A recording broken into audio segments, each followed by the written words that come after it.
मी सगळ्यांना तेच आव्हान आहे की मुद्दामून कोणी समाजमध्ये परत तेढ निर्माण करू नये, कारण स्थिती जसंच निर्माण झाली तसंच चांगल्या पद्धतीने हाताळण्यात आली होती, अंडर कंट्रोल होती.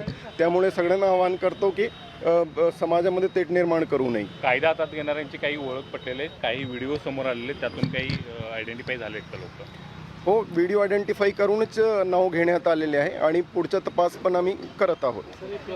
ज्यांनी डॉल्बी लावण्यासाठी लोकांना प्रोत्साहित केलं, या स्थानिक नेत्यांवर काही गुन्हे दाखल होणार आहेत का? चौकशीला बोलू नये. सगळा तपासाचा भाग आहे आणि पुढची तपास चालू राहणार आहे. सर, हिंदी में कल की घटना हुई है, क्या हुई है, कितनी गाड़ियों की तोड़फोड़ की गई है, कितने लोगों को हिरासत में लिया है और ये घटना क्यों हुई है, सविस्तर में बताइए.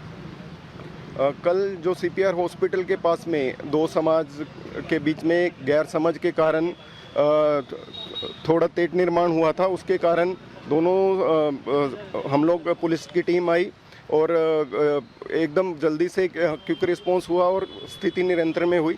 4 से 5 गाड़ियों का नुकसान हुआ है और हमने इस प्रकरण में गुना दाखिल किया है और आगे की तपास हमारी चालू है. सोशल मीडिया पर जो वीडियो वायरल हो रहे हैं उसके बारे में क्या कहेंगे, किस तरह से आप लोगों का आह्वान करेंगे? लोगों को आह्वान यही रहेगा कि जो भी वीडियो आ रहा है उसकी एक तो पुष्टि कीजिए.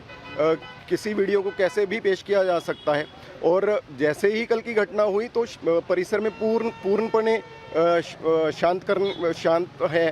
तो कृपया किसी भी वीडियो पे विश्वास मत रखिए. परिसर पे पूरी तरह से शांतता है. आप लोग भी देख रहे हैं, पूरा हमारा बंदोबस्त लगा हुआ है और गुना भी दाखिल हुआ है. तो कृपया किसी भी वीडियो पे विश्वास मत करिए.